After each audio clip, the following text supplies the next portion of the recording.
श्री कृष्ण चैतन्य प्रभु नित्यानंद,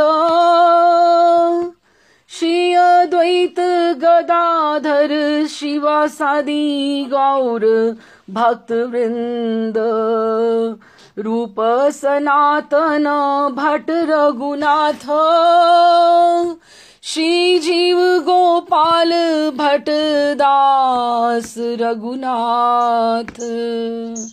एही छे गोसाई कोई चरण वंदन, यहाँ हैते विघ्नाशे अभीष्ट पुरन, अभीष्ट पुरन, अभीष्ट पुरन।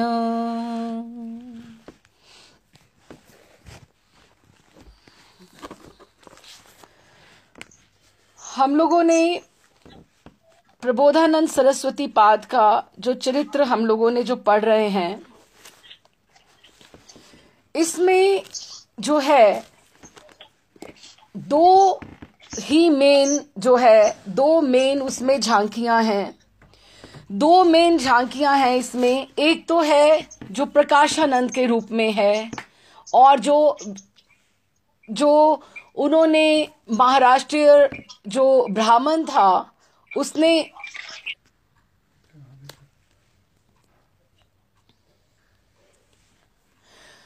दो मेन विशेष जो झांकियां हैं वो यही हैं। एक वो जो पहला जो प्रकाशानंद के स्वरूप में उनकी है, और जिसमें महाप्रभु की दैन्यता है और प्रकाशानंद जी का गर्व है, दम है। और दूसरी जो अलग झांकी है वो जो हमने पिछली बार पढ़ी, जो बिंदु माधव के मंदिर में एक विशेष वो पूरा का पूरा जो हमने पूरा का पूरा एक झांकी, एक दृश्य लिया। ये दोनों ही साक्षात्कार करने वाले, अपने हृदय में उतारने वाले दोनों ऐसे दृश्य हैं कि दो ही पूरे प्रकाशानंद सरस्वती पाद की यात्रा प्रबोधानंद सरस्वती पाद तक, ये दो ही ऐसे सीन हैं जो उनकी पूरी की पूरी लाइफ हिस्ट्री हम बोलें या चरित्र चिंतन, और एक उनका वो स्वरूप है जो वो प्रकाशानंद है, और एक वो स्वरूप है जो वो वृंदावन जाकर उनका जीवन का एक नया अध्याय शुभारंभ होता है उसका। अभी थोड़ा सा जब रसराज महाभाव स्वरूप गौरांग सुंदर, उनकी जब कृपा की पराकाष्ठा हो गई और उसकी धारा में, करुणा में ऐसे हुआ जैसे अभिषेक हुआ है। उनकी धारा ऐसी बरसी गौरांग महाप्रभु की, उसमें जैसे अभिषेक हुआ है, और उसमें असंख्य मायावादियों के गुरु और अद्वितीय विद्वान श्री प्रकाशानंद सरस्वती ब्रह्मानंद को, वो ब्रह्मानंद जो उनको प्राप्ति थी उसको वो ब्रह्मानंद को अति तुच्छ जानकर और उसे तिलांजलि देकर, जैसे तिल के समान, तिल की कोई कीमत नहीं रहती, तिलांजलि देकर वो प्रबोधानंद सरस्वती नाम से प्रबुद्ध होकर वो श्री वृंदावन बिहारी श्री राधा माधव की नाम रूप लीला माधुरी के बहुत सुंदर विचित्रमय रस स्रोत में बह गए। जैसे उनका एक पुनर्जन्म हुआ वृंदावन आने से, और एकदम से वो उनका रुख ही बदल गया। बिल्कुल एक जीवन में जैसे किसी ने दो जीवन जी लिए हों, दो पर्सनालिटीज हो गई हों। और वहां भी आकर बहुत सुंदर है ये पंक्तियां, और हमें इसको थोड़ा सा समझ लेना चाहिए कि वहां पर आकर उनकी स्थिति कि did he continue like a normal devotee, an ordinary devotee, कि एकदम से उनको क ख ग से उन्होंने शुरुआत नहीं की। उन्होंने वहां से, क्योंकि जब उनका महाप्रभु की कृपा में उनका अभिषेक हो गया तो वो अनन्य जो पार्षद हैं तुंग विद्या, वो सीधा डायरेक्ट उनकी लीप जो थी नीचे से नहीं आई, वो अपने उस प्लेटफॉर्म पे पहुंच गए। लेकिन वो वहां पर रहकर उनके जो सत्व उज्जवल चित्त, उनका जो चित्त था एकदम से उज्जवल हो गया, करुणा से रस से सराबोर हो गया। तो उन्होंने ब्रिज लीला की जो सखी हैं तुंग विद्या, सखी का भाव उनका वृंदावन जाते ही वो जैसे किसी को अपना पुराना जन्म याद आ गया, या जैसे भी हम कहें, जैसे हम रघुनाथ दास गोस्वामी पाद के भी चरित्र में पढ़ेंगे कि वो तुलसी मंजरीगढ़ हैं तो उनको राधा कुंड पे अपना, जब तक वो नीलाचल में रहते रहे वो रघुनाथ दास गोस्वामी ही बन के रहते रहे गौर लीला के, लेकिन जब वृंदावन में आए तो उनमें रति मंजरी तुलसी मंजरी का भाव एकदम से उद्वेलित हो गया, एकदम से वो भर गए उस भाव से। जैसे हम अपने पुराने कहीं जन्म में या किसी अपने पुराने फ्रेंड्स को मिलकर हमें सब कुछ याद आ जाता है, वो वातावरण जो वृंदावन का था उसको उन्होंने ऐसा आत्मसात कर लिया कि वो तुंग विद्या का उनमें भाव उदित हो गया, वृंदावन में पहुंचते ही। लेकिन ब्रिज लीला में प्राण सखी श्री राधा जी की असंख्य राधा दासियों के बीच में भी वो मिल सकते थे। अभी देखो ये कितनी सुंदर बात है। अब यही जो मैं आपको थोड़ा पॉइंट आउट करने की, इंगित करने की कोशिश कर रही हूं कि वो सखी के रूप में भी वो सब महसूस कर सकते थे, ये ग्रंथ लिख सकते थे, लेकिन नहीं, वृंदावन में जाकर उन्होंने ज्यादा जो है सेवा उत्कर्ष अनुभव किया कि राधा दासियां जो हैं वो सखियों से ऊपर है। यही तो बात है। रूप गोस्वामी पाद वहां वृंदावन पहुंच गए थे। वो जो उनका सबका जो संपर्क था और जो वातावरण के अनुकूल वो बात थी, वो थी कि राधा दासियों का जो सेवा का उत्कर्ष है, सेवा की जो भावना है वो सर्वश्रेष्ठ है, उसको उन्होंने अनुभव किया, ना कि उन्होंने सखियों का अनुभव किया। थे वो सखी, लेकिन उन्होंने सेवा एक्सेप्ट वो किसकी करना चाहते हैं, किसके, how he wants to behave, उन्होंने कैसा करना चाहते हैं, तो उन्होंने उनके हृदय में राधा दास्य उचित सेवा संपादन की जो वांछा अपूर्ण रह गई थी, कि सखी होते हुए भी उनके मन में वो जब राधा दासियों को बात करते, प्रिया जी की नेत्र भंगिमा से कन्वे करते बात, संकोच के रहित, हेजिटेशन नहीं है उसमें। प्रिया जी जो सखियों से नहीं कह सकती वो दासियों से कह देती हैं, वो मंजरियों से वो कम्युनिकेट कर लेती हैं। तो उनके मन में, तुंग विद्या सखी के मन में ये बात थी कि मुझे भी दासी बनना है, मुझे सखी नहीं बनना है। तो उन्होंने वो जो था, वो जो वांछा अपूर्ण रह गई थी, जैसे हम सोचें कि ये हमारी इस जन्म में ये डिजायर पूरी नहीं हुई, उसके लिए एक और जन्म लेना पड़ेगा, लेकिन वो उस जन्म में वृंदावन में रहते हुए, तुंग विद्या होते हुए भी उन्होंने तुंग विद्या का भाव स्वीकार नहीं किया, उन्होंने सरस्वती मंजरी का भाव स्वीकार किया, क्योंकि ग्रंथ में तुंग विद्या का उल्लेख कहीं नहीं है।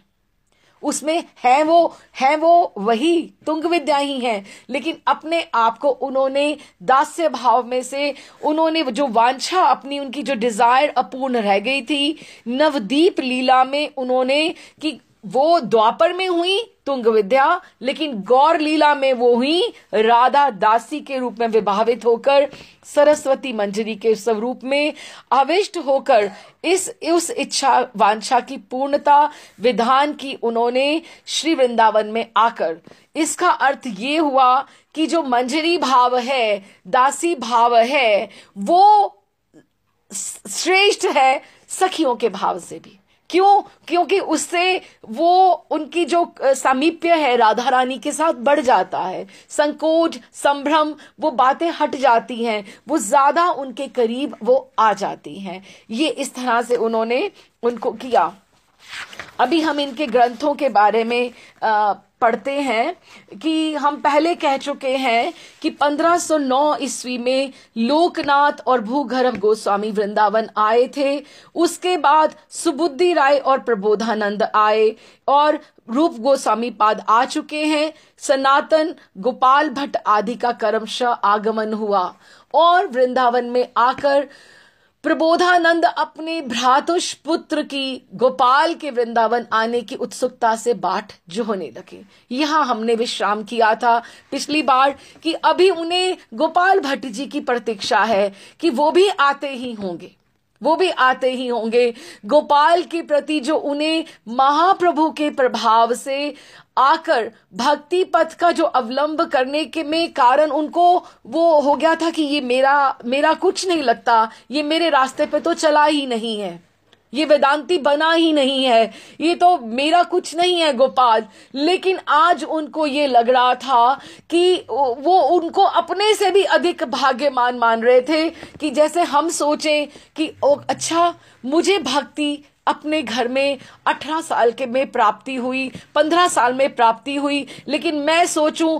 कि नहीं मेरे पुत्र को तो जन्म से ही भक्ति प्राप्त हो गई, तो घर में उसको ऐसा वातावरण मिला तो वो ज्यादा भाग्यवान हुआ ना मेरे से। मुझे तो जिंदगी के 18 साल के बाद या 16 साल के बाद मुझे भक्ति प्राप्त हुई, लेकिन मेरे घर में जो मेरा पुत्र है उसको भक्ति तो पहले दिन से, उसके जन्म से पहले ही उसको प्राप्ति हो गई, तो वो ज्यादा भाग्यवान है। तो वो उसी परिमाण से, उसी मापदंड से देख रहे थे प्रबोधानंद सरस्वती पाद की मैं जीवन के कौन से वर्ष में आज खड़ा हूं, तो मुझे आज भक्ति जाकर मिली है। 40 साल में सोचे, 45 साल में सोचे कि कहां जाकर मिली है। और गोपाल को वो तो 8 साल का है जब उसको महाप्रभु का वरद हस्त मिल गया है, उसको आशीर्वाद मिल गया है, तो उसकी उम्र भक्ति की मेरे से अधिक हो गई। जैसे रूप गोस्वामी पाद और सनातन दोनों भाई हैं, सनातन बड़े हैं, लेकिन रूप को पहले कृपा प्राप्त हुई तो भक्ति के रास्ते में वो रूप बड़े हुए उनसे। इस तरह से गोपाल भट्ट जी को वो अपने से बड़ा मान रहे हैं और उसको अधिक भाग्यशाली मान रहे थे। और उसके वृंदावन आने पर उन्होंने उसे ले जाकर रूप सनातन को देखो स्पुर्द कर दिया कि आप इसका ध्यान रखना, ये मेरे भाई का पुत्र है। भाई का पुत्र है तो वो भी तो खुद ध्यान रख सकते थे, लेकिन उनमें भक्ति की वजह से इतनी दैन्यता आ गई थी कि उन्होंने एक बार भी नहीं सोचा कि मुझे इसको मेरे पास रहना चाहिए ना, मेरे से आगे रूप सनातन है, उनके पास रहना चाहिए, उनके संपर्क में रहेंगे तो वो अधिक उनको गाइड कर पाएंगे। अब दंभ कहाँ गया? जो 10,000 सन्यासियों को जो अपने पीछे पीछे लगाए फिरते थे, वहां पर इतने बड़े राजा की तरह काशी में थे, अभी उनको एक बार भी ध्यान नहीं आया कि मैं इनसे पहले पहुंचाऊं और मुझे इनका मार्गदर्शन करना है ना। उन्होंने सीधा उनको रूप सनातन के हाथ में सौंपा कि ये मेरा भाई का पुत्र है, आप इसका ध्यान रखिएगा। तो उन्होंने चैतन्य चरितामृत के कुछ श्लोकों से ये पता लगता है कि उन्होंने वृंदावन में कभी यात्रा की थी, नीलाचल में यात्रा की थी, क्योंकि जो नृत्य भंगिमा महाप्रभु की वो जो सब प्रस्तुत करते हैं अद्वैताचार्य नित्यानंद प्रभु, तो ये गौर जो पार्षद हैं उनका दर्शन कभी उन्होंने किया था। मेन उनके 3 ग्रंथ हैं प्रबोधानंद सरस्वती पाद जी के, जो उन्होंने वृंदावन ही आकर लिखे, क्योंकि पहले ग्रंथ तो उन्होंने यमुना जी में बहा दिए। पहले ग्रंथों का तो अभी कोई, जैसे उन वर्षों का कोई मतलब ही नहीं था, इसका भी कोई अर्थ ही नहीं था, भक्ति और ज्ञान का आपस में कैसे क्या मेल रहेगा। तो उन्होंने क्या किया, 3 उन्होंने मेन ग्रंथ लिखे, चंद्रामृत,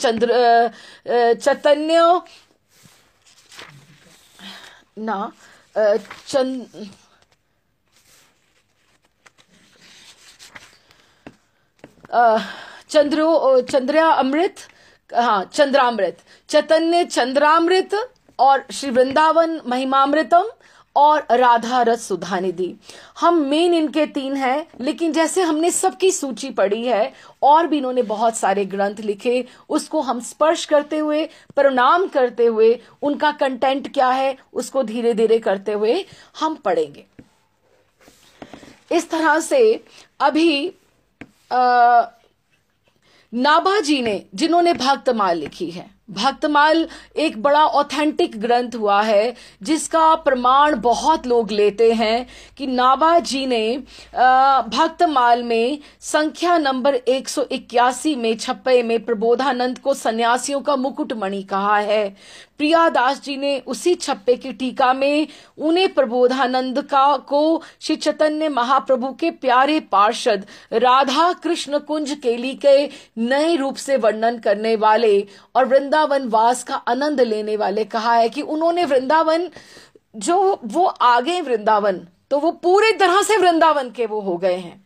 उन्होंने वृंदावन को बहुत इंजॉय किया है। कहीं रहना और उसका आनंद लेना दोनों अलग अलग बात है। उन्होंने मन से उसको आत्मसात किया है क्योंकि वो समर्पित होके वहां पर आए हैं। और उन्होंने कहा है कि उन्होंने राधा कृष्ण कुंज केली जो वृंदावन है, क्योंकि वो राधा रानी का प्रियालाल जी का वो घर है, उसको एक नए रूप से प्रस्तुत किया पूरा का पूरा। महाप्रभु ने उन्हें कोई आज्ञा नहीं दी थी कि तुम भी जाकर वो उद्धार करना और तुम भी जाके कोई ग्रंथ लिखना। ये उन्होंने अपने मन से अपने उस हिसाब से लिखा कि उसमें कुछ भी नहीं था, समर्पण ही समर्पण और निष्ठा ही थी। और क्या लिखते हैं नाभाजी, श्री प्रबोधानंद बड़े रसिक आनंद कंद कि बहुत आनंद कंद रसिक हुए हैं। श्री चैतन्य चंद्र जू के पार्षद प्यारे हैं। राधा कृष्ण कुंज केली निपट नवेली कही कि इतनी सुंदर नवल किशोर और नवल किशोरी और प्रियालाल जी को एकदम से इन्होंने ऐसे सुंदर प्रस्तुत किया है। झेली रस रूप दो किए दृग तारे हैं कि भक्त रसिक वृंदों के तो ये आंखों के दोनों तारे हैं। वृंदावन वास को हुलास ले प्रकाश कियो कि वृंदावन वास करने से रसिक भक्तों के मन में हृदय में कैसा आह्लाद होता है, कैसी प्रसन्नता होती है, इस बात को उन्होंने प्रकाश किया। और क्या कहा, क्यों करना चाहिए। दियो सुख सिंधु कर्म धर्म सब टारे हैं। कोई कर्म, वृंदावन में रहो, कुछ नहीं करने की जरूरत, धर्म कर्म सब टारे हैं कि सब वार दिया वृंदावन वास के ऊपर।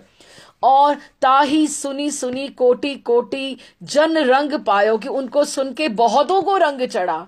विपिन सुहायो बसे तन मन वारे हैं। विपिन कौन सा, वृंदा विपिन कि वृंदावन इतना उनको अच्छा लगा कि बसे तन मन वारे हैं कि तन मन। और आप देखना जो बड़े बड़े भक्त होते हैं ना, वो काशी से ही इधर से होकर आते हैं, काशी से ही, क्योंकि भगवान शिव के पास जो सबसे बड़ी संपदा है ना, जैसे किशोरी जी के पास सबसे बड़ी संपदा ठाकुर जी का प्रेम है। भगवान शिव, देखो आशुतोष कहा जाता है भगवान शिव को, हाँ, वैष्णव नाम अग्रगण्यम। जो आशुतोष जिसको आप बहुत जल्दी से प्रसन्न कर सकते हो, बहुत जल्दी से प्रसन्न हो जाते हैं भगवान। लेकिन वो आपको सब व्यवहारिक चीजें देने के लिए, ये मिले ये मिले ये मिले, सब देने के लिए जल्दी से प्रसन्न हो जाते हैं। लेकिन जो भक्त उनसे भगवान शिव से, गौरीनाथ से कुछ नहीं मांगते, तो वो कहते हैं तुम इतनी भक्ति कर रहे हो तो मैं तुम्हें क्या दूं, अच्छा तुम्हें मैं अपनी पसंद की चीज दे देता हूं। और वो उनका जो अपना ठाकुर जी के लिए, राम जी के लिए प्रेम है, कृष्ण भगवान के लिए जो प्रेम है, वो प्रेम उठा के अपनी पसंद की चीज वो उस भक्त के हृदय में स्थापित कर देते हैं। कभी भी भगवान शिव के आगे सामने सिर झुकाना तो उनसे उनकी पसंद की चीज मांगना कि आपको जो पसंद है आप मुझे दो, अपनी फरमाइश कभी भी मत रखना। क्योंकि भगवान शिव और पार्वती मैया, गौरी मैया का जोड़ा ऐसे या ऐसा पति पत्नी का जोड़ा है कि जब वो अकेले में भी बैठते हैं तो वो राधा कृपा कटाक्ष स्तोत्र की रचना हो जाती है। और वो इतना सुंदर वो गान करते हैं, भगवान राम की बातें होती हैं और भगवान कृष्ण की और उनके गोपी स्वरूप की बातें होती हैं, क्योंकि उनके पास उनकी निज संपदा और इससे ज्यादा और कुछ नहीं है। अमूल्य राम निधि, अमूल्य कृष्ण निधि जो उनके पास है, वही वो उनको दे देते हैं। ये उन्होंने प्रबोधानंद सरस्वती पाद के बारे में नाभाजी ने लिखा। उसके बाद बहुत से क्रिटिकल क्योंकि थोड़ा सा विवादास्पद रहा है प्रबोधानंद सरस्वती पाद का कैरेक्टर, बहुत सी रही हैं बातें रही हैं। हम थोड़ा थोड़ा सब पक्षों का पढ़ते हुए बीच में बैलेंस आउट करते हुए चलेंगे। और इस तरह से पहला उनका ग्रंथ हुआ श्री चैतन्य चंद्रामृत। इस ग्रंथ में प्रबोधानंद सरस्वती पाद ने श्री चैतन्य महाप्रभु के असमूर्ध माधुर्य तथा अपनी चैतन्य निष्ठा और राधा निष्ठा का वर्णन किया है। चैतन्य महाप्रभु को राधा माधव का एक रूप, कि ठाकुर जी भी और प्रिया जी उनका एक रूप है, और में भगवत परम बोला है और देव चूड़ामणि कहा है। चैतन्य चरण में रति को राधा पद नख ज्योति के हृदय में प्रकाश होने का साधन माना गया है। कि अगर चैतन्य चरण में अगर आपको प्रीति चाहिए चैतन्य महाप्रभु की, तो आपको क्या मिल जाएगा? वो प्रीति अगर चैतन्य महाप्रभु को, देखिए हमारे सबके जो इष्ट हैं प्रियालाल जी हैं, युगल सरकार हैं, राधा कृष्ण हैं, लेकिन हमारा रास्ता उनको मिलने का कौन सा है? मिलने का उनका कौन सा है? गौड़ीय उपासना पद्धति है। जिसने महाप्रभु के तत्व को समझ लिया, गौरांग महाप्रभु को समझ लिया, वो राधा रानी और ठाकुर जी को बहुत आराम से समझ सकता है। नहीं तो ये बहुत गूढ़ तत्व है, जन्मों के जन्मों बीत जाएं तो भी नहीं हम इसको समझ सकते। तो चैतन्य चरण उन्होंने कहा वही समझ सकता है। श्री चैतन्य पद कमल में जैसे तैसे जैसे जैसे भक्ति का उदय होता जाता है, वैसे वैसे ही राधा रानी का कि चरणों की जो नख है, उनका प्रेम सुधा के समुद्र का जो कमल है आपके हृदय में होता जाता, हृदय में खिलता जाता है। कि आप जितना महाप्रभु को भजोगे, निताई गौर को भजोगे, जगन्नाथ जी को भजोगे, उतना ही आपको युगल सरकार आपके मन में अपने आप उनका हृदय कमल भक्ति का। नरोत्तम ठाकुर ने भी अपनी प्रार्थनाओं में यही गाया है कि अगर आपको उनको समझना है तो पहले आप चैतन्य महाप्रभु के भाव को समझिए। श्री चैतन्य महाप्रभु के अवरी भाव के पूर्व परम रस चमत्कार माधुर्य सीमा के रूप में राधा को कोई नहीं जानता था। महाप्रभु के अवरी भाव से पहले ये जो राधा रानी विरहनी का जो रूप है किसी को नहीं पता था। लेकिन ये महाप्रभु वो उसको अनुभव करने के लिए कि राधा रानी का ठाकुर जी के लिए क्या प्रेम है, कृष्ण नाम में क्या ऐसी मस्ती है, वो जो खुद एक्सपीरियंस करने के लिए, अनुभव करने के लिए महाप्रभु आए। तो उसी लिए ये सारा का सारा ये उसमें आया चैतन्य महाप्रभु के प्रादुर्भाव के पश्चात। ब्रिज प्रेम नामक परम पुरुषार्थ, भक्ति पुरुषार्थ को कोई नहीं जानता था महाप्रभु के आने से पहले। राधा नाम की महिमा को कोई नहीं जानता था। चैतन्य चंद्रामृत के अनुसार श्री चैतन्य चंद्र ने ही आकर इन सब का आविष्कार किया। जब चैतन्य महाप्रभु आए उसके बाद ही वृंदावन का ही उद्धार बाद में हुआ, श्री विग्रहों का ही उद्धार बाद में हुआ। तो ये कौन सी बड़ी बात है कि राधा नाम को पहले कौन जानता होगा उसका। लेकिन ये जो महाप्रभु ने जो गौड़ीय पद्धति जो आई, ये महाप्रभु के आने के पश्चात ही, और षट गोस्वामी बाद ने इनका प्रचार किया। श्री चैतन्य महाप्रभु के अवरी भाव पूर्व प्रेम सागर के तट देश तक पहुंचना भी जीव के लिए दुष्कर था।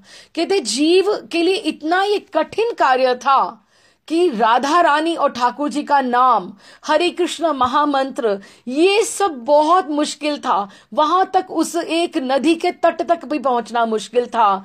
लेकिन चैतन्य चंद्र के उदय होते ही आज वही जो प्रेम का सागर उछलता, एकदम से उद्वेलित होता, वो स्वयं ही उछाले लेते लेते आपके भक्तों के हृदय में अपने आप आकर उसका आनंद स्पर्श करने लगता है।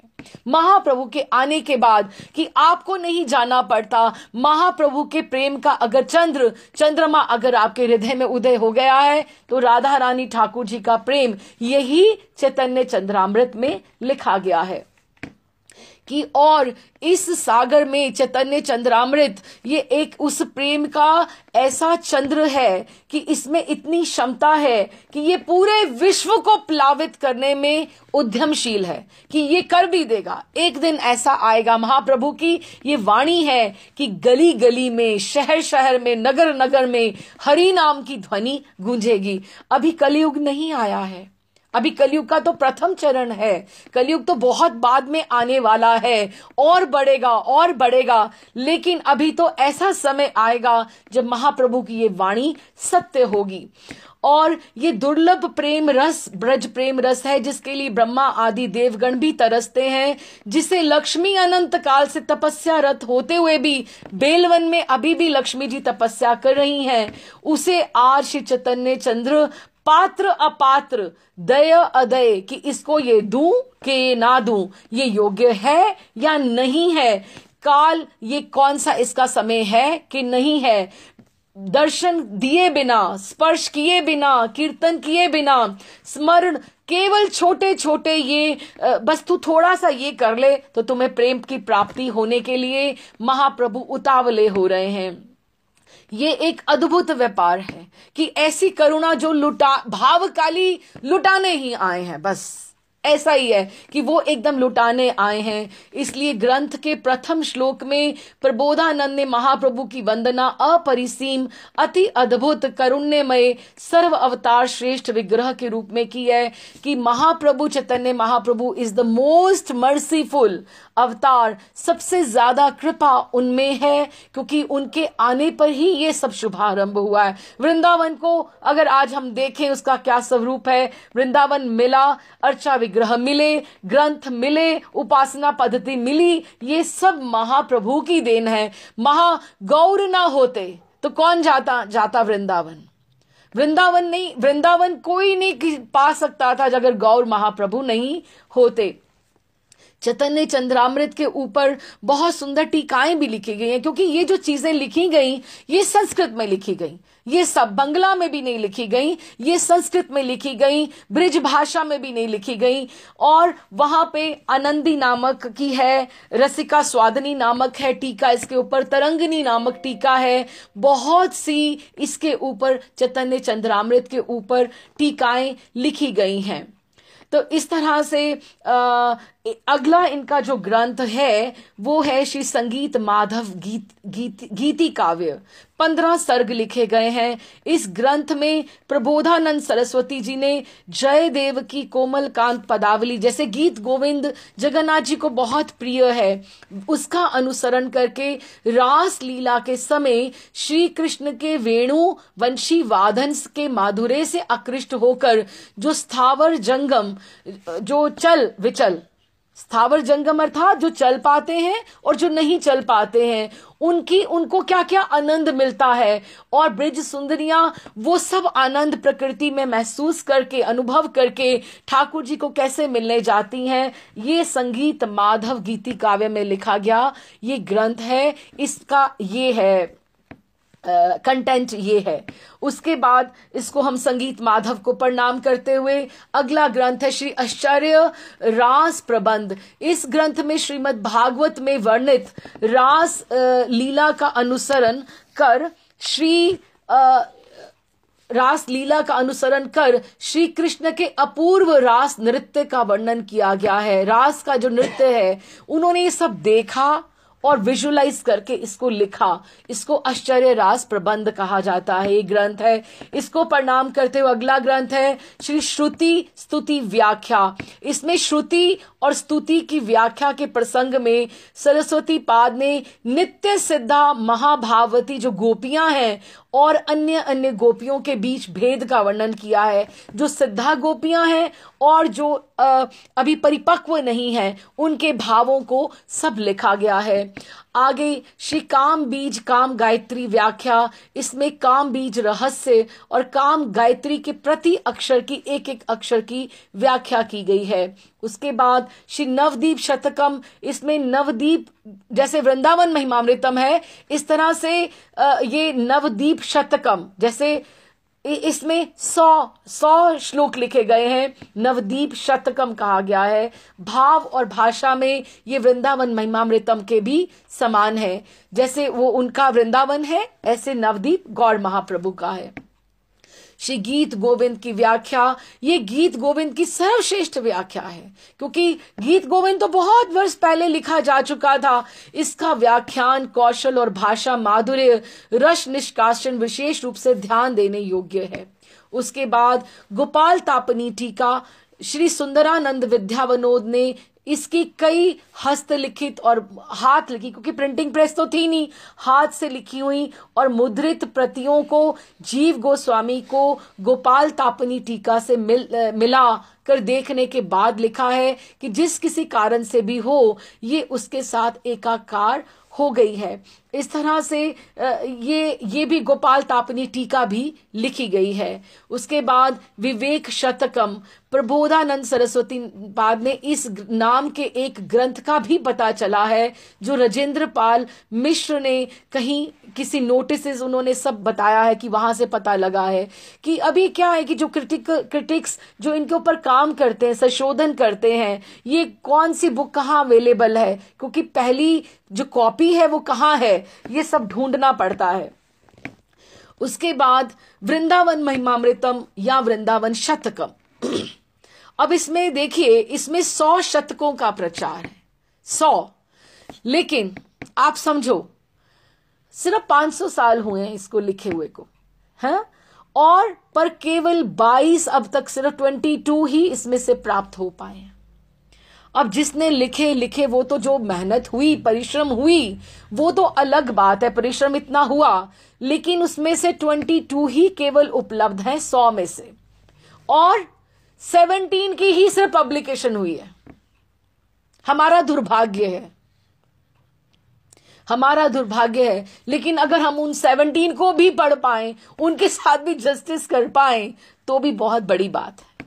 हाँ, तो उसमें प्रबोधानंद सरस्वती पाद ने अपनी राधा दास्य निष्ठा के सहित वृंदावन निष्ठा व्यक्त की है। ये अपने तरह का बेजोड़ ग्रंथ है। वृंदावन महिमामृतम से ऊपर कोई वृंदावन की महिमा गाने वाला और कोई ग्रंथ है ही नहीं। हालांकि 100 में तो पता नहीं क्या लिखा होता, और 22 में कितना होता, 17 में भी जो लिखा है वो भी अगर हम उसको समझ पाए, ये भी बहुत बड़ी बात है। और तीव्र अनुराग के साथ वृंदावन रहकर भजन, वैराग्य, भजनावेश का परिचय दिया गया है, उसी को हम जीवन में उतार पाएं तो ये भी बहुत एक सौभाग्य है। इस ग्रंथ को प्रायः सभी विद्वानों ने निर्विवाद रूप से प्रबोधानंद सरस्वती पाद की ही कृति माना है। सब लोगों ने कहा है कि प्रबोधानंद जी के द्वारा ही लिखा गया है, और प्रबोधानंद जी के समसामयिक श्री गदाधर भट्ट जी के पुत्र जो थे रसिको अंश जी, प्रेम पत्तन में भी इसका उल्लेख किया गया है। जो गदाधर भट्ट, जो रघुनाथ भट्ट जी के जो शिष्य हुए, उनके पुत्र ने भी प्रेम पत्तन ग्रंथ में उल्लेख किया गया है। अभी ये 500 साल ही हुए हैं सब चीजों को, लेकिन फिर भी ये सब इतना अस्त व्यस्त है कि उसको सब जुटाना ये भी बड़ा मुश्किल कार्य है। फिर उसके बाद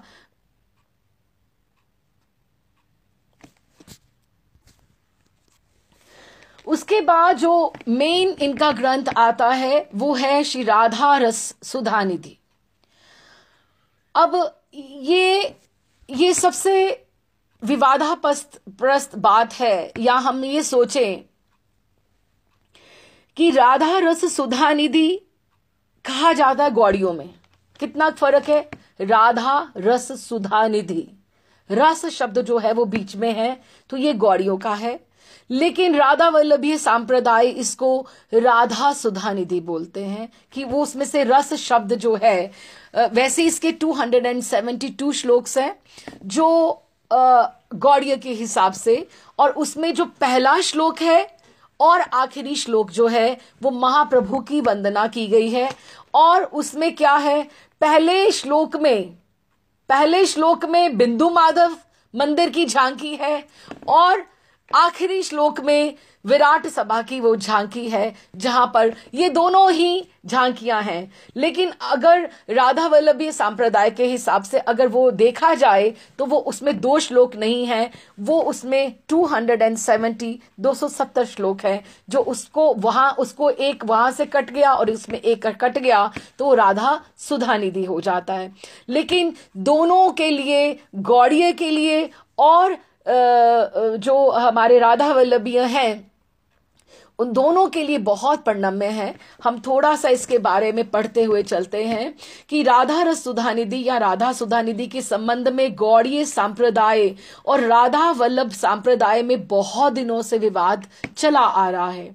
ये एक स्तोत्र काव्य है जिसमें राधा चरण कमल भजन निष्ठा और राधा उपासना के उत्कर्ष का वर्णन है, जो राधा दासी का जो भाव है। और आप ये मानो विलाप कुसुमांजलि और राधा रस सुधानिधि दोनों एक ही टोन के ऊपर, एक ही लय के ऊपर लिखा गया है। और क्या है कि गौड़ीय संप्रदाय के लोग इसे प्रबोधानंद सरस्वती पाद की कृति मानते हैं और राधा वल्लभ संप्रदाय के हित हरिवंश जी की कृति मानते हैं। हालांकि ये दोनों ही शुरू में, प्रारंभ में ऐसी कोई बात नहीं थी। दोनों संप्रदायों में आपस में बहुत स्नेह रहा है। हमारे महर्षि की जो दादी थी वो राधा वल्लभीय संप्रदाय की थी और आपस में इन लोगों का बड़े मधुर संबंध रहे हैं, क्योंकि गोस्वामी में परिवार में रक्त शुद्धता के कारण वो जो बेटियों का और बहुओं का आदान प्रदान इस तरह से होता रहा है कि अगर राधा वल्लभियों को बेटियां दी जाती हैं या वहां से बेटी ली जाती है, इस तरह से बहुत रहता था। हमारे महर्षि और जो उनके समकालीन थे, जो राधा वल्लभी गोस्वामी जो थे, वो इकट्ठे पढ़े हैं, इकट्ठे सेमिनार्स में जाते रहे हैं, इकट्ठे कथाएं करते रहे हैं, कोई ऐसा नहीं था। लेकिन पिछले कुछ वर्षों से आपस में इतनी खींचातानी हुई है कि वो कहते हैं ये हमारा ग्रंथ है, वो कहते हैं हमारा ग्रंथ है। कोई एक और प्रकाशानंद जी की बात करते हैं कि कोई एक और प्रबोधानंद सरस्वती पाद हुए हैं, ये उनका ग्रंथ है। सो बहुत सारी बातें हैं जिसको हम प्रणाम करते हुए चलेंगे। अब कहने का अर्थ ये है कि हमें मेन ये देखना चाहिए कि उसमें कंटेंट क्या है, उसको हमने कितना स्वीकार करना है। महर्षि बहुत सुंदर बोलते हैं कि अपनी गैया है तो उसे तुम बहुत पूजोगे, उसे तुम अच्छे से चारा भी खिलाओगे और दूध भी काढ़ोगे और सब कुछ करोगे, तो दूसरे की गैया होगी तो उसे मारोगे क्या, उसे काटोगे क्या? ग्रंथ तो ग्रंथ ही है, गैया तो गैया है, उनकी हो या हमारी हो। हमें तो ये महसूस करना चाहिए कि गैया या ग्रंथ का क्या, उसका स्थान क्या है। हमें उसको उचित, उसको सम्मान देना चाहिए, उसकी अच्छी बातें लेनी चाहिए, ना कि ये कि हमारी है तो ये पूज्य है, दूसरे की है तो काटो उसको ना। उसको भी वहां भी प्रणाम है और इसको भी प्रणाम है।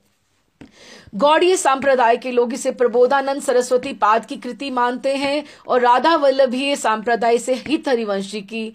राधा वल्लभ संप्रदाय के लोगों का कहना है कि अगर तिथि के हिसाब से देखा जाए, अगर कौन सी डेट को लिखी गई है, तो उसके हिसाब से हित हरिवंश जी जब 6 महीने के शिशु थे, जब अबोध बालक थे 6 मास के, तभी पालने में लेटे लेटे उन्होंने इसका गान किया था और उनके सन्यासी ताऊ श्री नरसिंह आश्रम जी ने इसे लिपिबद्ध कर लिया था। तो उन्होंने, वो कहते, क्योंकि डेट्स के हिसाब से तब इसका यही बनता है कि हित हरिवंश जी की आयु 6 महीने की होगी और उन्होंने ये श्लोक गान किया है और श्लोक गाए उन्होंने और नरसिंह आश्रम जी ने इन्हें लिपिबद्ध कर लिया।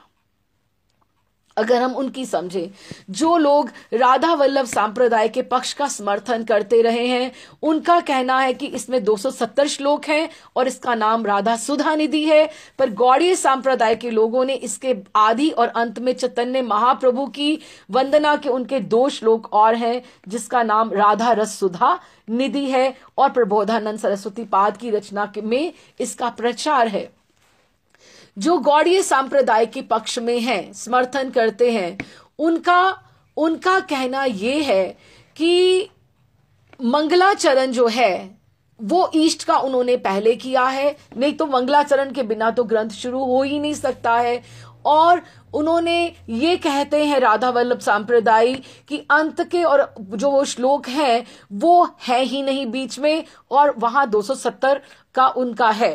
लेकिन दोनों पक्ष ग्रंथ की जो उसके बीच में जो कंटेंट है, जो लिखा गया है, जो विषय है, वो दोनों सांप्रदाय उसको स्वीकार करते हैं, गौड़ीय भी और राधा वल्लभीय भी।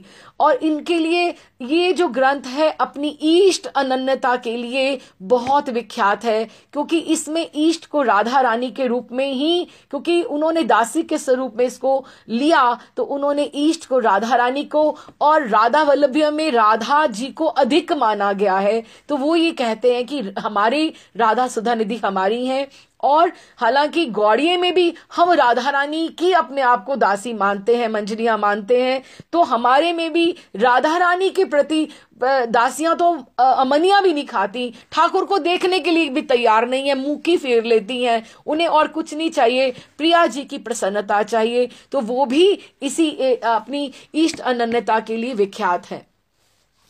अच्छा जी, तो उन्होंने कृष्ण उपासना की कल्पना भी राधा वल्लभीय संप्रदाय में नहीं है राधा रानी के बिना, और सेम ही यही है, दोनों में एक ही भाव चलता है। और इस तरह से जो निकुंज में राधा और कृष्ण की जो प्रणय लीला जो इसमें वर्णन किया गया है, इसमें राधा रस सुधानिधि और हित 84 के आपस के भाव जो है वो आपस में मिलते हैं इस तरह से, और इसीलिए दोनों ग्रंथ इसको एक ही लेवल पे देखते हैं। अब जो गौड़ीय संप्रदाय की जो पक्ष की पुष्टि करने वाले हैं वो ये कहते हैं कि राधा रस सुधानिधि में किसी श्लोक में भी राधा वल्लभ जी नहीं लिखा हुआ, राधा वल्लभ नाम किसी भी श्लोक में नहीं लिखा गया, और हित हरिवंश जी के हित 84 में राधा वल्लभ लिखा गया है, क्योंकि उनके इष्ट का नाम तो होना ही चाहिए था। बल्कि चैतन्य सांप्रदाय की व्याख्या के अनुसार राधा माधव शब्द का बहुत बार प्रयोग हुआ है, जो जयदेव जी के राधा माधव हुए हैं, क्योंकि गीत गोविंद से वो प्रभावित थे, इसलिए इन्हें हित हरिवंश जी की रचना नहीं कही जा सकती। और अगर विषय वस्तु भी देखा जाए कि इसमें जो स्वकीय भाव है, परकीय भाव है, विरह का भाव है, मिलन का भाव है, और नित्य विहार का जो ये है, वो पूरा का पूरा ये जो भाव है वो गौड़ीय पद्धति के हिसाब से ज्यादा अनुकूल है, क्योंकि विरह का भाव राधा वल्लभियों में है ही नहीं है, वो नित्य निकुंज उपासना का ही भाव है, जिसमें प्रिया प्रियतम का विरह नहीं दिखाया जाता। लेकिन राधा रस सुधानिधि में विरह की पुष्टि की गई है कि विरह हुआ, फिर मिलन हुआ, लेकिन उसमें है ही नहीं है। उसके पश्चात अगर हम देखें कि जो सेवक जी जो हित हरिवंश जी के इमीडिएट आगे हुए जो शिष्य हुए, उन्होंने सेवक वाणी लिखी है, जो गद्दी पे रहे, उन्होंने अपने ग्रंथों में सेवक वाणी में उन्होंने हित 84 के बारे में तो लिखा, उन्होंने राधा सुधानिधि का एक श्लोक भी बात नहीं की गई। और सेवक वाणी अगर हम देखें, ध्रुवदास जी का देखें, और अगर हम हित हरिवंश जी का, ये राधा वल्लभीय संप्रदायों का सबका अगर देखें, तो उसमें जो लिखा गया है वो सारी की सारी ब्रिज भाषा में लिखी गई हैं, और वो पोइट्री में लिखी गई हैं, उसमें वो संस्कृत के श्लोकों में कुछ नहीं लिखा गया है।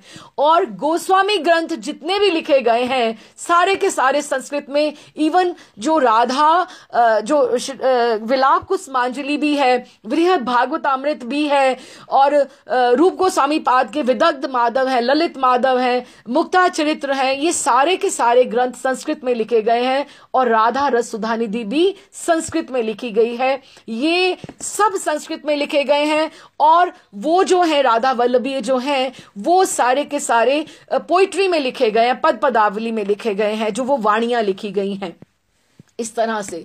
लेकिन एक बहुत बड़ी बात है कि विशेष रूप से हित हरिवंश संप्रदाय के राधा वल्लभीय वो इस बात पे ये बहुत एम्फेसाइज करते हैं कि जितनी जो उस टाइम जो वो नहीं थी वो नहीं थी, प्रिंटिंग प्रेस नहीं थी, तो उन्होंने जितनी हस्तलिखित जो बुक्स हैं जो पुरानी हैं, जितनी राधा वल्लभीय संप्रदाय में है, राधा सुधानिधि की गौड़ियों के पास उतनी नहीं है। अब इसका एक कारण ये हो सकता है कि गौड़ीय जो साहित्य है वो इतना विशाल है, रूप गोस्वामी पाद, सनातन गोस्वामी पाद, गोपाल भट्ट जी, रघुनाथ दास गोस्वामी पाद, इतना ज्यादा था कि शायद उस समय हस्तलिखित जो थी वो उनकी कम होगी और इनकी अधिक हो गई, ये भी हो सकता है। लेकिन एक ये उन्होंने बहुत बात को ये एम्फसाइज किया है, क्योंकि हस्तलिखित जो थी, कॉपीज थी, वो राधा वल्लभ संप्रदाय की आज भी इतनी बात पर विशेष बल दिया गया है कि इस ग्रंथ की प्राचीन हस्तलिखित जो है प्रतियां, इसमें से हित हरिवंश जी के संप्रदाय की सबने अधिक है, तो राधा सुधानिधि ज्यादा है हस्तलिखित, और ये राधा रस सुधानिधि कम है। तो क्योंकि एक कॉपी को अगर दूसरी अगर किया जाए, हाँ जी, तो उसमें जो जितना पठन पाठन प्रचार आदि राधा वल्लभ संप्रदाय ने राधा सुधानिधि का किया है, उतना गौड़ियों ने नहीं किया है इस तरह से। तो इसके विपरीत डॉक्टर सुशीला अग्रवाल, जो बहुत अपने टाइम की रही हैं, क्रिटिक रही हैं, उन्होंने इस ग्रंथ की 3 प्राचीन हस्तलिखित प्रतियों का उल्लेख किया है, जिनमें से एक गोविंद देव जी के लाइब्रेरी में है, ग्रंथागार में, एक जयपुर में है और 2 वृंदावन के शोध संस्थान में है। जयपुर वाली प्रति में महाप्रभु की वंदना के सहित जो उसमें 272 श्लोक ही हैं और उसमें प्रबोधानंद सरस्वती कृत लिखा गया है। वृंदावन शोध संस्थान की एक प्रति भी उसी प्रकार की है और दूसरी खंडित रूप में है और उसमें प्रथम वंदनात्मक श्लोक उनका है। तो इस तरह से दोनों सांप्रदायों ने अपनी अपनी बात उसको रखने की कोशिश की है कि किस तरह से। भाव की दृष्टि से अगर हम देखें तो राधा रस सुधानिधि में वैसी ही राधा निष्ठा व्यक्त की गई है जैसी चैतन्य चंद्रामृत और प्रबोधानंद सरस्वती के अन्य ग्रंथों में की गई है। उनके लिखने का जो रुख भी है और वो भी है। अभी हित हरिवंश जी ने, अगर हित हरिवंश जी ने हित 84 जो है सबसे उनकी जो है फेमस कृति है, हित 84 जो है, और हर एक पद की आखिरी पंक्ति में हित लिखा गया है, हित लिखा गया है। हालांकि ये संस्कृत में है तो संस्कृत के श्लोकों में कहीं भी हित नाम का उल्लेख भी नहीं है। इस तरह से जो ये तर्क ये जो है सारी बातें सब ठीक है, लेकिन हमें ये ऐतिहासिक प्रश्न है। हम इसको दोनों पक्षों की तरफ से वो ये कहते हैं वो ये कहते हैं, लेकिन हम इसको उसी के ऊपर ही छोड़ दें। लेकिन हम क्या कहें, हम इसके आध्यात्मिक रूप के ऊपर हम दृष्टि डालते हैं कि वो सबसे ज्यादा जरूरी है। ये जरूरी नहीं है कि किसने लिखा है। हित हरिवंश जी भी हमारे लिए उतने ही प्रणम्य हैं जितने प्रबोधानंद सरस्वती पाद हैं, वो भी हमारे आचार्य हैं। और जो वो ये भी हैं जो राधा रानी और ठाकुर जी, ये एक महर्षि पुंडरीक महर्षि बहुत सुंदर कहते हैं कि ऐसा वृंदावन है, ये हित सखी का निकुंज है, ये गोपाल भट्ट जी का गुण मंजरी का निकुंज है, ये रूप सनातन रूप मंजरी का निकुंज है। तो इसमें क्या है, तो वो इधर से सखियां इधर आती जाती हैं, इधर जाती हैं, इधर से इधर आती रहती हैं। तो उससे हमें ये भेदभाव नहीं रखना चाहिए कि ये किसका ग्रंथ है। हमें ये देखना चाहिए कि ग्रंथ में लिखा क्या है, वो that is the content is more important. उसमें क्या विषय लिखा है और हम उसको कितना एब्जॉर्ब करते हैं, वो ज्यादा इंपॉर्टेंस की बात है। आध्यात्मिक दृष्टि से ये प्रश्न कि ग्रंथ का रचयिता किस संप्रदाय का है, ये महत्व नहीं है। है तो हमारे ठाकुर जी के ही ना, है तो हमारे प्रियालाल जी के ही है ना, उसमें कोई दो भेद नहीं है जितना। लेकिन और ये भी हमें सोचना चाहिए कि किस संप्रदाय ने इसको ज्यादा अपनाया है। अपनाया किसने है और इसमें दोनों में होड़ लगी हुई है, किसने इसको अपनी उपासना में कितना ऊंचा स्थान दिया है? उत्तर में कहना होगा दोनों संप्रदायों की इसमें अटूट श्रद्धा है, अटूट श्रद्धा है। दोनों ने इसे अपनी उपासना में बहुत ऊंचा स्थान दिया है कि फिर भी राधा वल्लभ संप्रदाय में इसका बहुत ज्यादा आदर है, हमारे में कम है, गौड़ियों में कम है। लेकिन उसका एक ये भी कारण हो सकता है क्योंकि गौड़ीय साहित्य में ग्रंथ बारंबार इतना ज्यादा उसके अंबार लगे पड़े हैं कि शायद इसकी चौथी पांचवी नंबर पे बारी आती, उसकी पहले नंबर पे नहीं आई, चौथी पांचवी दसवीं पे बारी आती, क्योंकि इतने ग्रंथ लिखे गए थे। इसीलिए ये भी कारण हो सकता है। लेकिन दोनों की अटूट श्रद्धा है।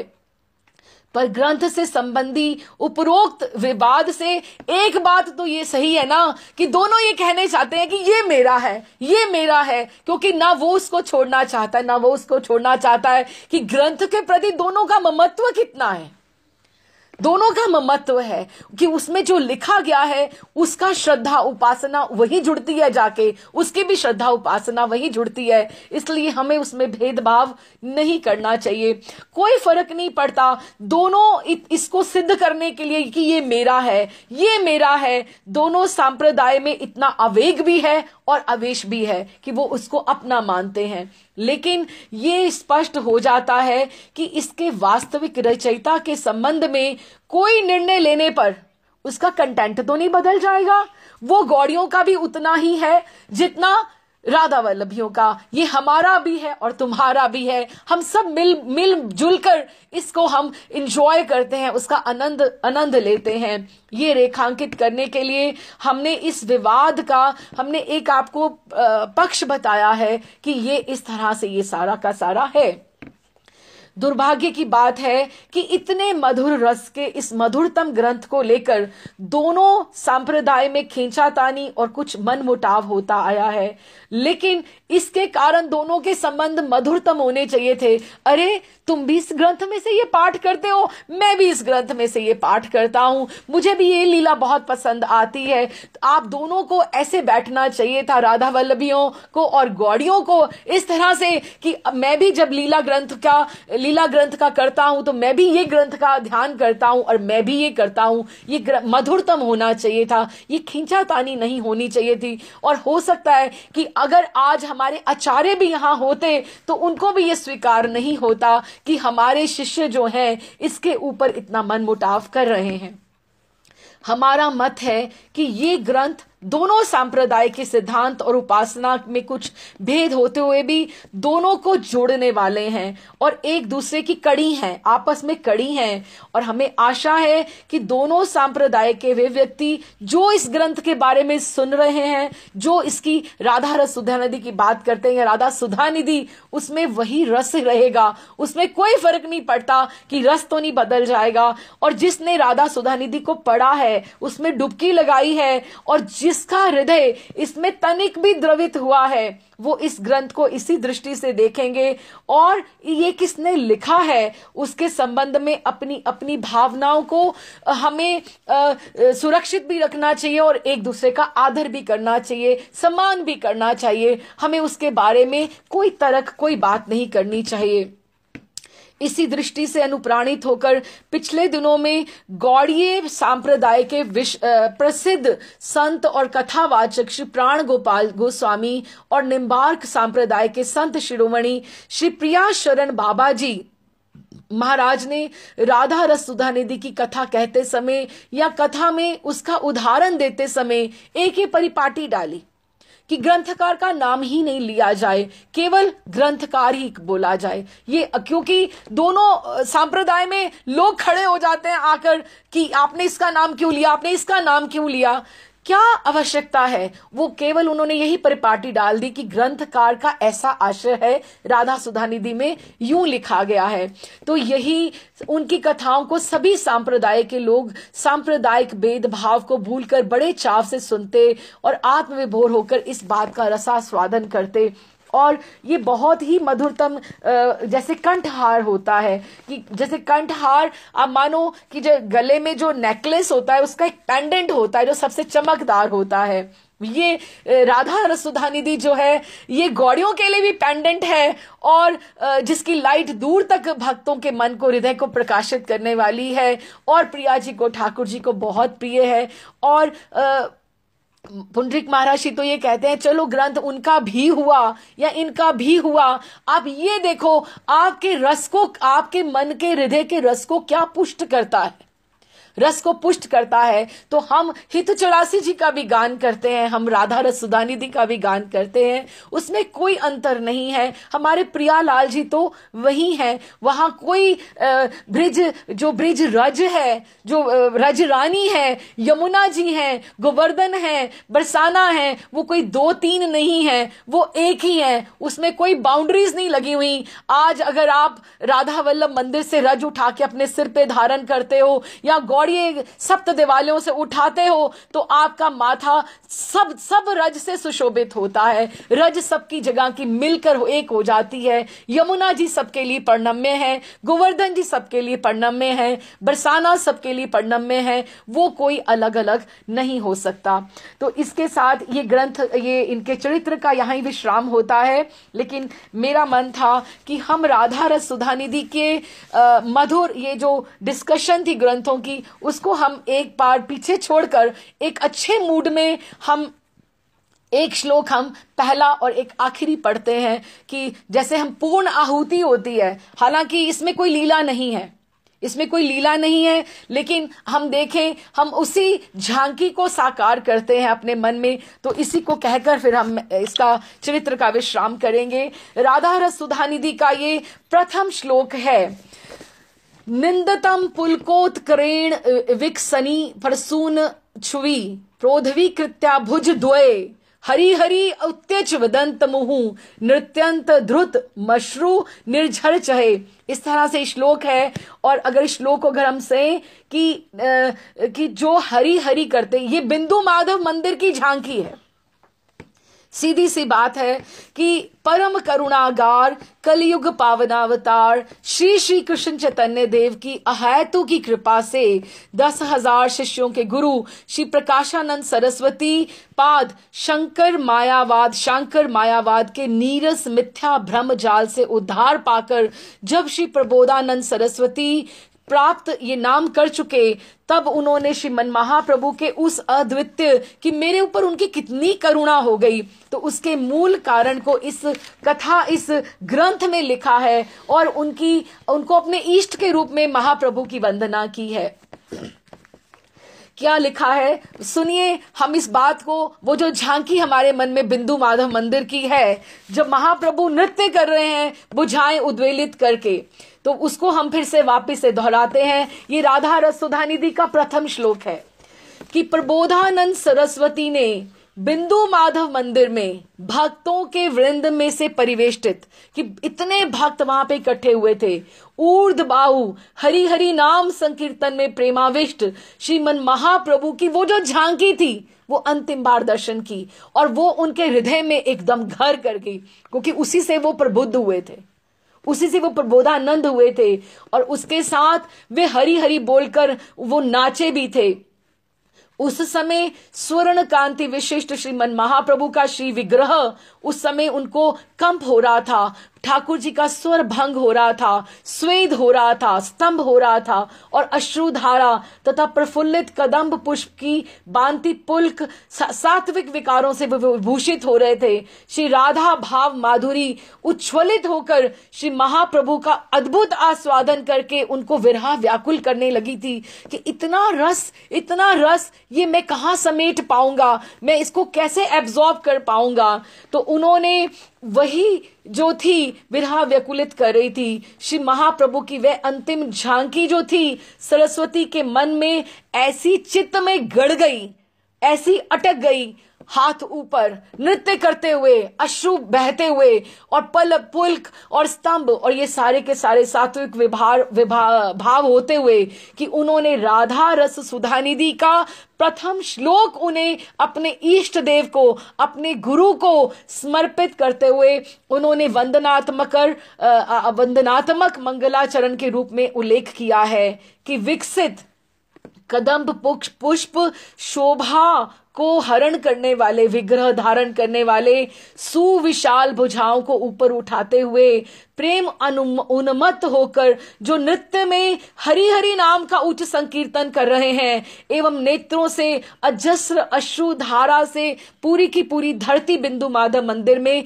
जो कीच मच रहा है, ऐसे कीर्तनकारी जो पार्षदों से, अपने भक्तों से घिरे हुए हैं, ऐसे परिवेष्टित उन श्री कृष्ण चैतन्य महाप्रभु के चरणों में श्री सरस्वती पाद ये मंगलाचरण श्लोक को अर्पण करता है। ये राधा सुधा निधि का पहला श्लोक है। और उसके बाद सब लीलाएं हैं, बहुत सुंदर सुंदर, एक से बढ़कर एक हैं। और हम आखिरी श्लोक पढ़ते हैं, जिससे हमें एक बात किसी के मन में शायद आई होगी, मुझे ये आ रही थी मन में कि ठाकुर जी ने भी कृपा ही करनी थी, तो काशी में क्यों जाकर उनको इतना टाइम उनका ऐसे बिगाड़ा, उनका ये किया वो किया, और फिर उनसे निंदा भी करवाई और श्लोक भी कराया। हुआ तो सब ठाकुर की मर्जी से ना, लेकिन ये उसका जवाब था मुझे इस श्लोक से मिला, जो आखिरी का श्लोक है, स जयति, कि उस गौर सुंदर की जय हो। ये आखिरी श्लोक है, अंतिम, स जयति, उस गौर सुंदर की जय हो, जो गौर पयोधि मायावाद कृता संतप्त हत नभ उद शीतल यद यो राधा रस सुधा निधि नाम। कि श्री राधा सुधा निधि ग्रंथ रतन का उसको कंक्लूड करते हुए प्रबोधानंद सरस्वती पाद ने गौरांग महाप्रभु का जय गान किया है। और उनको उस समय जब ये ग्रंथ को विश्राम कर रहे थे, उनको क्या याद आ रहा था? अब ये दूसरी झांकी, विराट सभा की झांकी, महाराष्ट्रियन जो पंडित के घर में जो थी, अब वो उनको याद आ रहा है कि मैं क्या से क्या हो गया। हाँ, तो और वो क्या कह रहे हैं कि उन्हें स्मृति हो आई कि वे प्रकाशानंद नाम से काशी के मायावती सन्यासियों की उच्च गुरु पदवी पर आसीन होकर ब्रह्म और जीव की एकता का निरूपण करते थे, कि ब्रह्म और जीव एक है, अद्वैत अद्वैत अद्वैत। अपना वो स्वरूप याद आ गया और कहा, मेरे हृदय में इतना संताप था, इतना प्रचंड था कि मैं और ब्रह्म एक हूं, मैं और ब्रह्म एक हूं। और देखो, कहीं गए नहीं। श्रीमन महाप्रभु गौरांग देव मेरी कौन सी करुणा करने के ऊपर स्वयं काशी पधारे कृपा करने के लिए, और सन्यासियों की सभा में काशी आए और भगवान की आज्ञा से श्री शंकर के द्वारा जीव मोहनकारी मायावाद, जीव को जो मोहन करने के लिए जो मायावाद स्थापित हुआ था, उसका रहस्य का उद्घाटन किया।